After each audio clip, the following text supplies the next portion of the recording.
All righty, we're into Proverbs. Last week, who did I miss? I did miss somebody. Oh, Cindy. Hello, Cindy. In the kitchen, Cindy. Hello. All right, let's go to the book of Proverbs. Hopefully by now you've got several Proverbs already memorized. Don, you weren't here last week, but last week we were following up on one topic that we find that pervades the Proverbs. Were you here last week when we talked about gossiping? Yeah, I was. Why don't I remember you being here? I don't know. That's my fault. Andy, how are you, sir?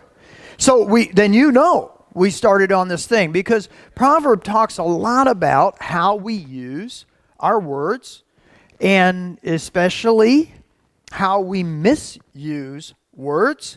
And there's a couple of major topics, that being gossip and that being lying. And we began looking at gossiping, and now I'm warmed up. All right, this is coming off. And so what did we learn last week? That the root word in Hebrew is for gossip. It is the one who is the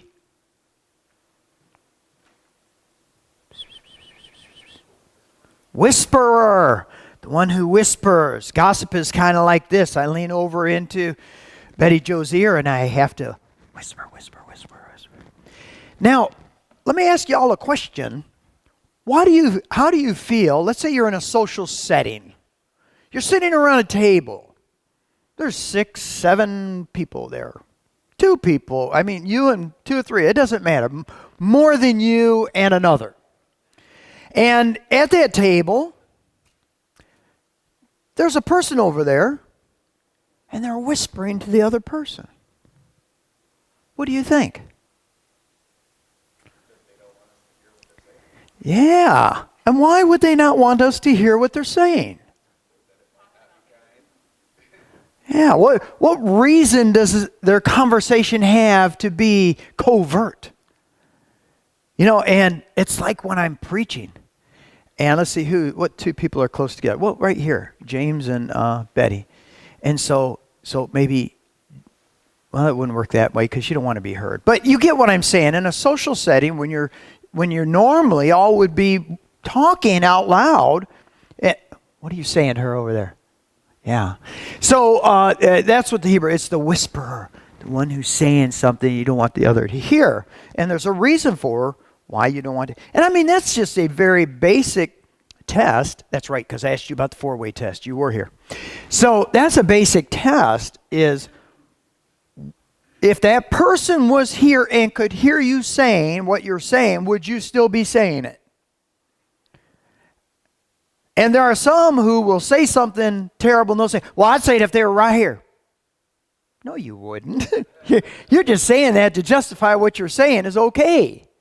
Right? Of course, there are some people who don't care. They just say ugly things here, there, and everybody here. And, that's another. But the whisperer, the one who's going to say things about somebody else that they shouldn't be saying. So we looked at a few things in Proverbs. We looked at it. It's like choice morsels. It's hard to stop listening even to gossip. Even though we looked at different ways last week as to how we could maybe stop being listeners to gossip. And so within gossip, there are things like slander. There are things like spreading dirt, Hey, James, did you hear about McCarroll? Huh? Did you hear what's going on with him? Huh? See, those I got some dirt on him, It's like, man, oh man, why do we want to do stuff like that? Proverbs chapter 20, verse 19, tells us that a gossip betrays a confidence. So avoid a man who talks too much. We all times stereotype women as gossipers when every time I see in the New Testament, it's talking about men. talking too much. You know, where was it in chapter 6 or something? No, it was just this last week. Yeah. Proverbs 10, verse 19. When words are many, sin is not absent. But he who holds his tongue is wise. You know, when you see a person needing a lot of words to explain themselves, there's probably something not right there. Okay? The book of James talks extensively about the use of the tongue, which we would expect because it is the what? Thank you, Don. You just made my day. Very good. Okay, then there's the thing like rumors. Rumors. I heard something from Don, who's heard something from Andy, who heard something from Josh. You know, so we're passing along these rumors. And Proverbs 13 and verse 3 says, he who guards his lips guards his life, but he who speaks rashly will come to ruin. Those things have a way of coming around biting you in the butt. By the way, can a rumor be false? We all know that. But can a rumor be true too? Again, it's spreading around information I don't have firsthand knowledge of or should not even be spreading it around. So why am I spreading it? Like manure. Gossip. Backbiting. Proverbs 16, verse 28. A perverse man stirs up dissension and a gossip separates close friends. This is one of the worst things that I have seen happen. Okay, we'll take Lady A, says something to Lady B. Lady B is talking to Lady C. And this ABC thing's driving me crazy. I don't know if I can continue this conversation. I need names, you know. Let's just put it this way. Let's say these two ladies are having a conversation. And there's another lady observing this conversation. She goes back and misrepresents the conversation, takes it completely out of context. All right, say you're that lady who heard about this conversation. And the conversation is negative about you. That's how she's representing it to this lady. And you're that lady. How do you feel now about your friend? I mean, it's terrible. And who do you believe?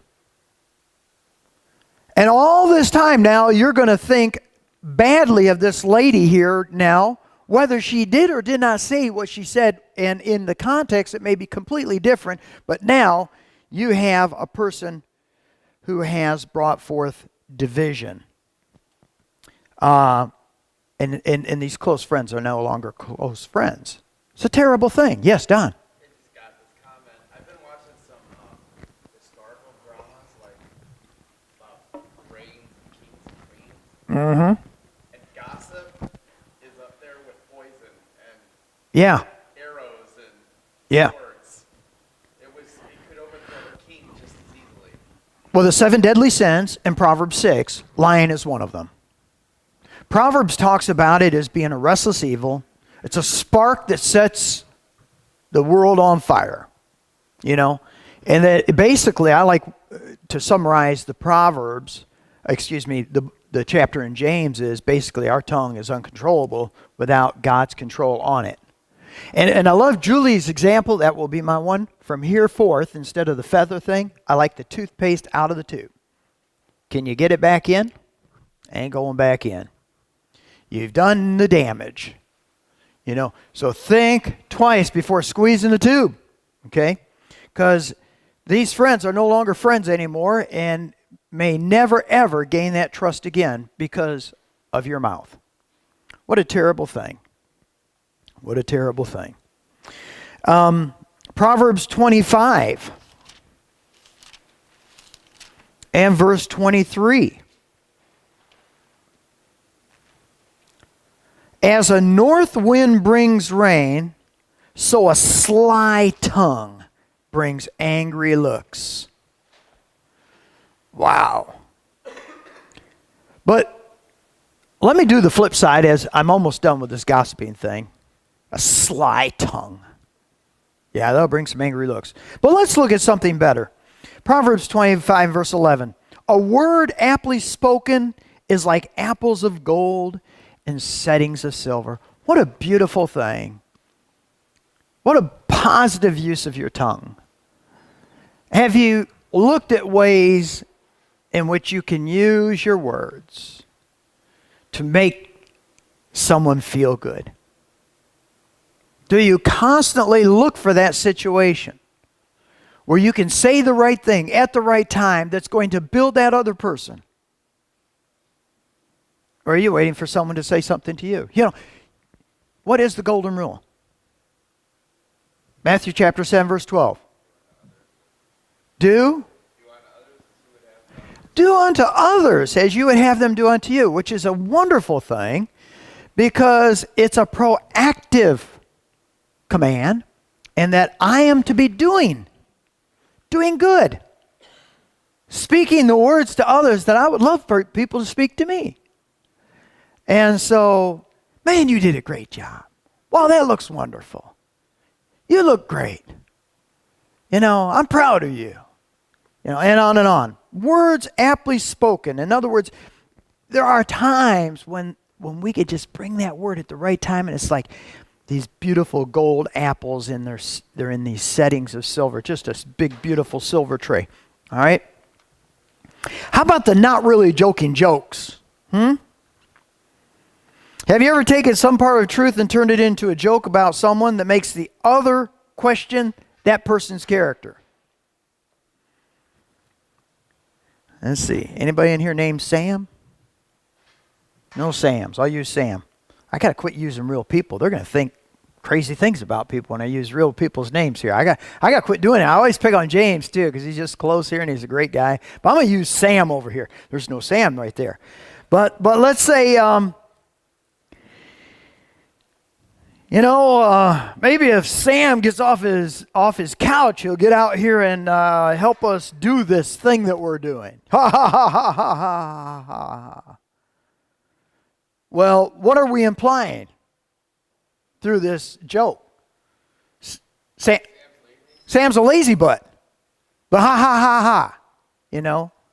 That's not funny. It's called mockery is what it is. And there are some who have fine-tuned this mockery, and they continually mock others. Here's the thing, oh, and by the way, I am one who is got like his PhD in mockery, and I've been all my Christian life trying to get rid of that ability. Mockery simply makes another person the butt of a joke, and it's not funny. It's cheap humor. It makes us think that we're wise and better. And a rule of thumb that I've been trying to live by, and I can't say I've been very proficient. You have to ask Vera to what extent I'm doing better. But anyhow, when you make another person the butt of a joke, it's not funny, it's mockery, and Proverbs talks quite extensively about that form of gossiping. For instance, chapter 21 and verse 24.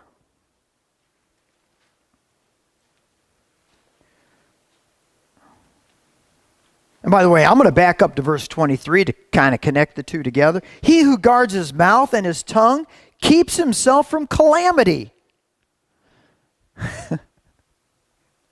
See, as a smart aleck mocker, back when you were in school and you did some of that, you could get your lights punched out.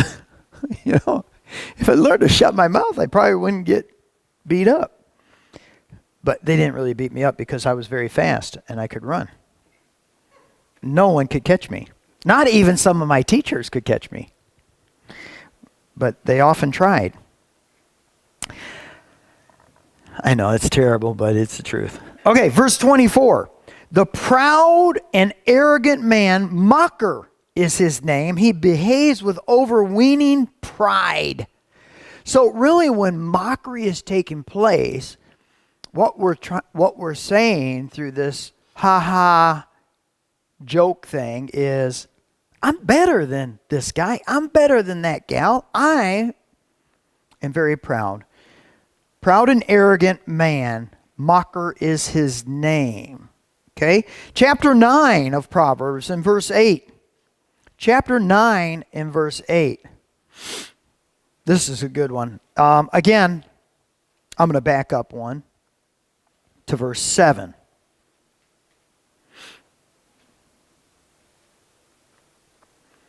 Whoever corrects a mocker brings on insult. Whoever rebukes a wicked man incurs abuse. Isn't that true?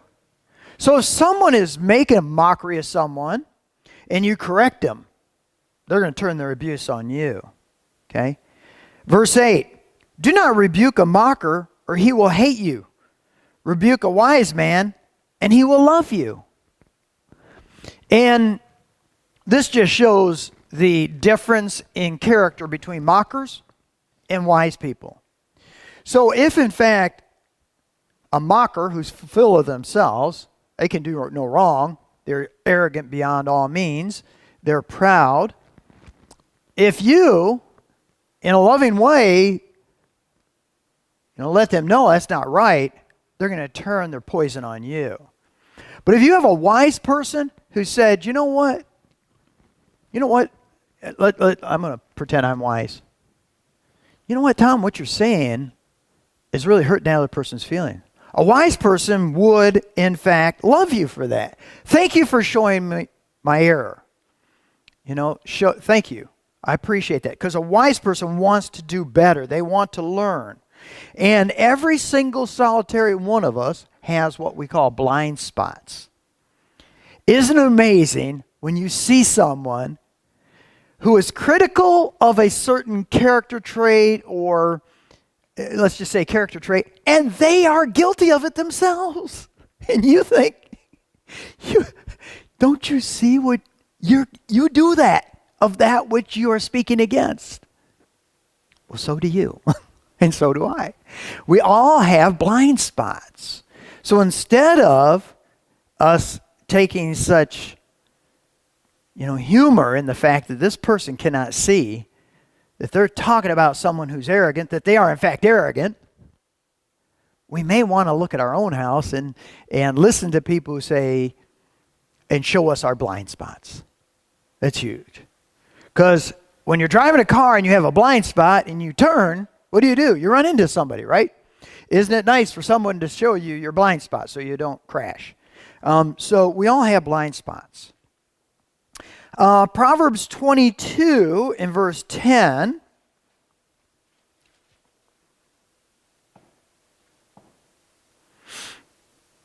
Drive out the mocker and out goes strife. Quarrels and insults are ended. And so there comes a time to say, enough's enough. Enough's enough. It's 11:2 that goes with it. He who loves a pure heart and whose speech is gracious will have the king for his friend. I will share a secret with you that is so absolutely true. I dare you to prove me wrong. I dare you. Take one day, 24 hours, just 24 hours, one full day, and only speak positive things. Think positive things. When your brain starts thinking negative, go to something positive. And I mean more than just some Pollyanna stuff, even though, why do I always put down Pollyanna? Because she had a good thing going there. Just 24 hours, think positive thoughts about everything. If something's negative come in, find the positive in it. Speak positive. Tell everybody that you can positive things. Don't talk about anybody negatively, critically. Just positive all day long. And tell me you don't feel like $1,000,000. I dare you. Test me in this. Try it. He who loves a pure heart and whose speech is gracious, speak graciously, thankfully, lovingly, generously, kindly, all day long.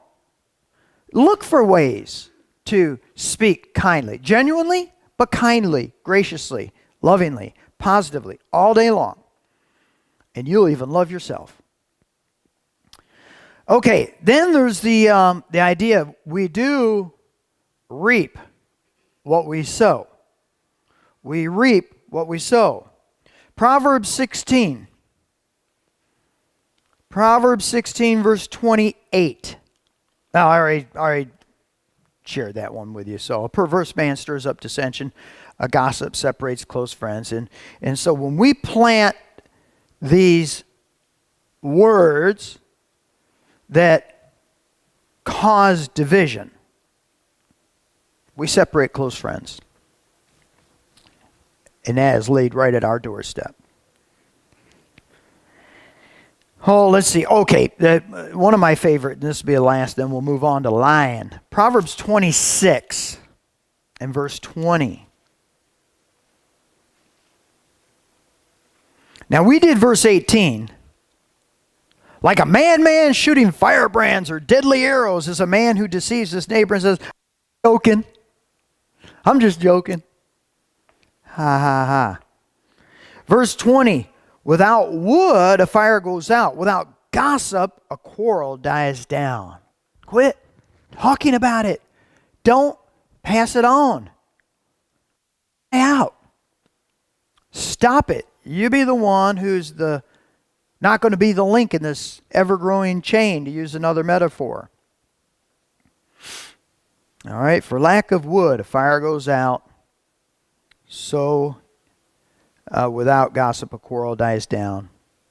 A charcoal to embers as a wood to fire, so a quarrelsome man for kindling strife. The words of gossip are like choice morsels. They go down into a man's inmost parts. Like a coating of glaze over earthware are fervent lips with an evil heart. A malicious man disguises himself with his lips, but in his heart he harbors deceit. Though his speech is charming, do not believe him, for 7 abominations fill his heart. His malice may be concealed by deception, but his wickedness will be exposed in the assembly. If a man digs a pit, he'll fall into it. If a man rolls a stone, it will roll back on him. It's coming back on him eventually. And now verse 28, a lying tongue hates those it hurts, and a flattering mouth works ruin. Oh, man. Okay, so that transitions us into this thing called lying. All right? Anybody watch Jim Carrey's Liar Liar? Okay, that's not a good movie. You really shouldn't be watching it. Okay. But I heard about it. No. I mean, it does have some terrible stuff. I'm lying about that, too. Mm-hmm. So I did watch it. I can't tell a lie. Actually, I can. We lie all the time. Well, you know the premise of the story. His son wished he could not lie for one day, and then, of course, he's a liar. I mean, he's a liar. I mean, it's just kind of like, in some circles, they would say that's synonymous, And so he found it very hard to do his job without being dishonest and deceiving and lying. And so his son made the wish that he wouldn't lie for one day. And he couldn't lie. It was kind of funny. Lying, wow, this is a tough one for all of us. Okay? Who could define what a lie is? Give us your definition. And by the way, I'm not looking for a specific answer. I'm just looking for your thoughts. How would you define a lie?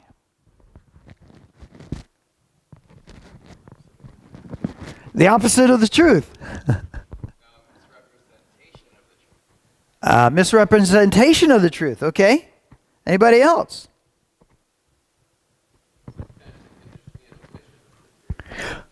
Oh, a half a lie is a whole truth, I've been told. Is that what you're saying? Okay. Anybody else?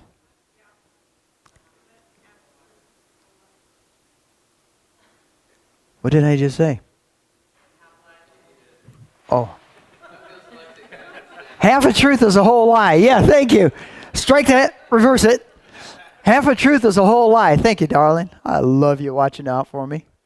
Half a truth is a whole lie. Yeah.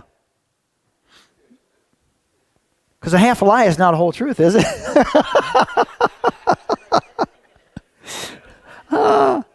Yeah. Half a truth is a whole lie. Half a truth is a whole lie. Thank you very much. What else? Anybody else?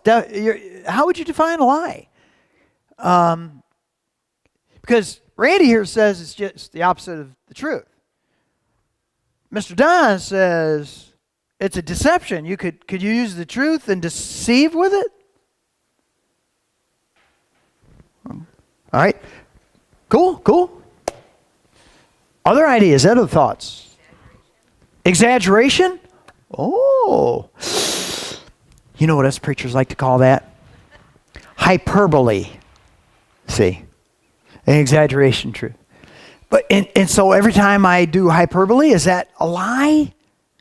It's not the truth, is it? Like, I've told you a million times, Shoshana, to quit saying that, No, here's how I told you a million times, Shoshana, to quit exaggerating. That's how it usually goes. Told you a million times. That's exaggeration. That's hyperbole. Is that a lie? All right. Cheryl's nodding her head yes. Oh my goodness. There goes half my sermon illustrations, Anybody else? What's a lie? Remember the Abraham Lincoln commercial, okay? The guy, I think it's Geico, sells, I don't even know. It can't be that good of a commercial. I don't remember what they're selling. So anybody else want to kick around the idea of what's a lie? Is a lie just words? Can a lie be actions?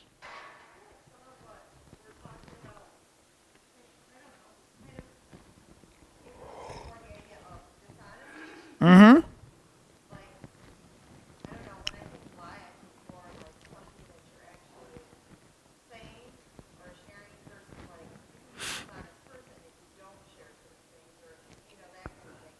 Oh. Actually, a lie is like when you're sharing that. You know what I mean? Like there's dishonesty, but then there's a lie. And they connect, but then I feel like dishonesty kind of includes a lot more. Okay. More than just words. Could be actions. I think you're absolutely right. I think...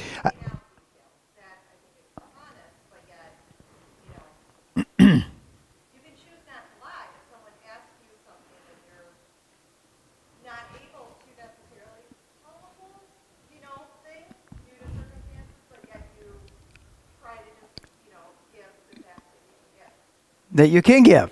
I like that. I like that. So why can't you give the other facts? There are sometimes circumstances. Like what?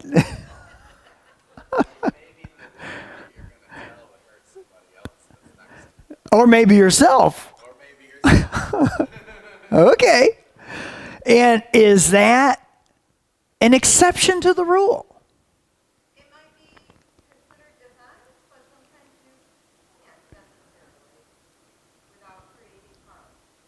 Yeah, you bring up a very interesting point. I think you do, at least it does in my mind. For instance, let's say we're talking about something and someone says, does anybody know who ate my taco in the refrigerator at work? And everybody else says, no, we don't know. And Robert does know, but he doesn't say anything. Has he lied by not speaking up?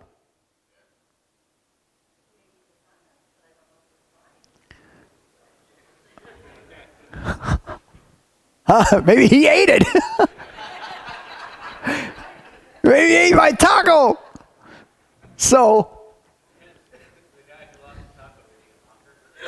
is he a what? I don't know. And does that matter? Does my righteousness matter on whether or not you can go ahead and lie to me or not? What if I am a scoundrel? Does that enable you to lie to me?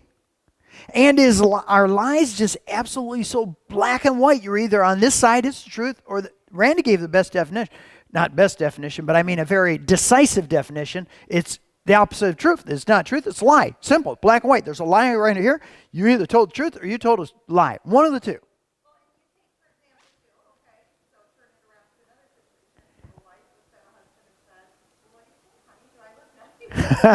See, that's Abraham Lincoln commercial.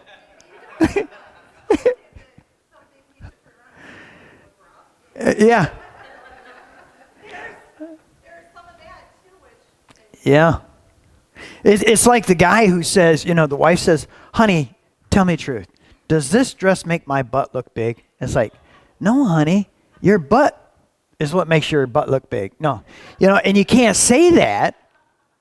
But what if you did? Then you die.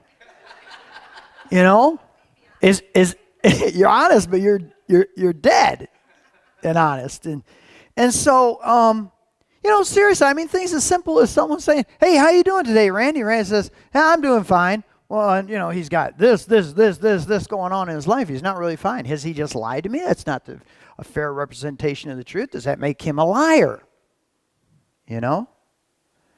And so it does get kind of complicated, doesn't it? And so we immediately want, in this idea of lying, to move to exceptions.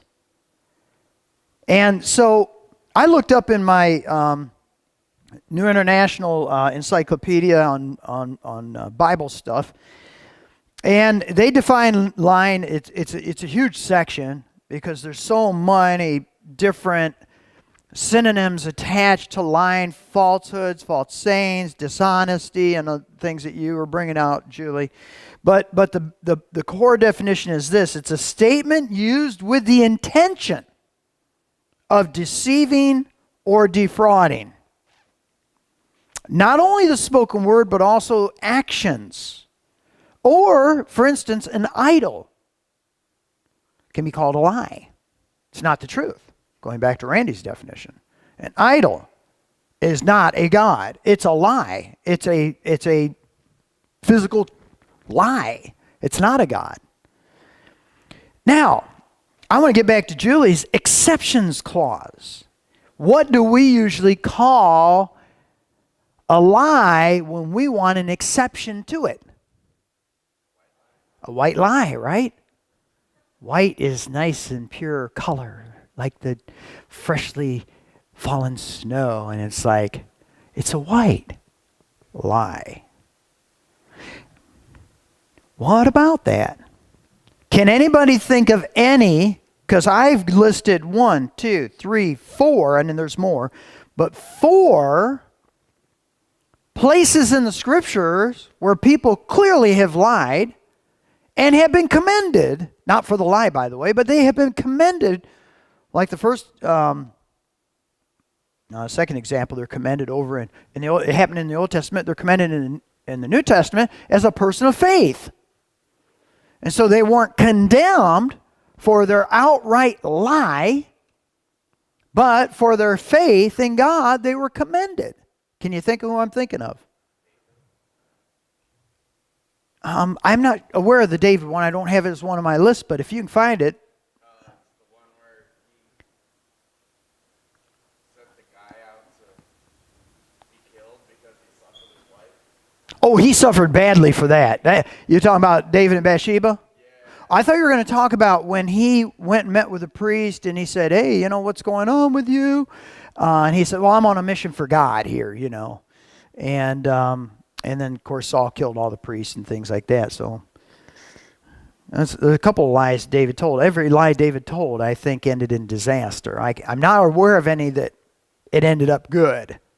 Even though he was commended as a man after God's own heart, even though David was constantly lying. I can think of several places. So I hadn't thought about David, but that's a good selection. Here we have man after God's own heart. But we do see in the context of life, he suffered for those lies. Anybody else? You need a clue?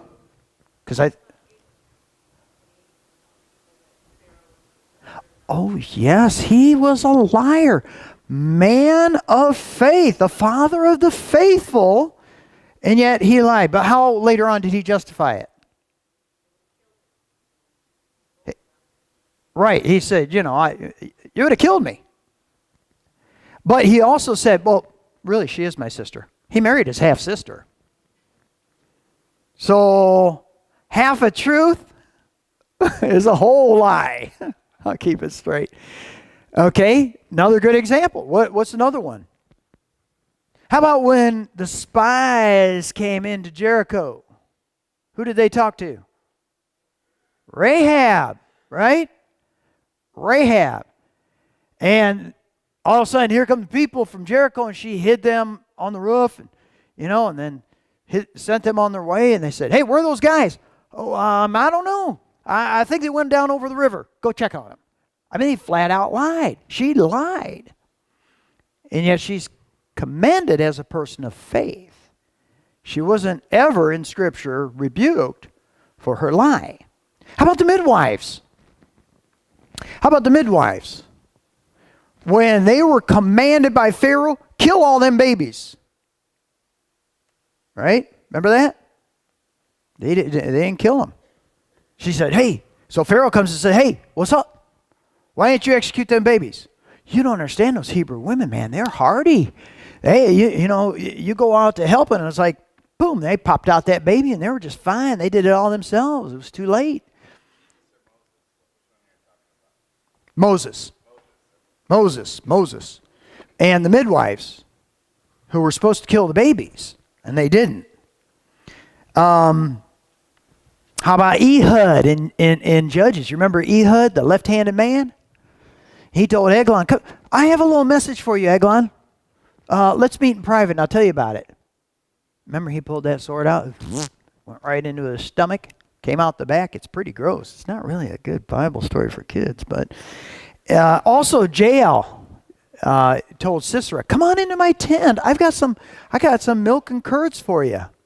And then she took a tent peg and she right through his head, Gory stories. She lied. She deceived him. And so how come these lies are not condemned in the Scripture? And we just ran out of time. I just ran out of time. So think about that this week.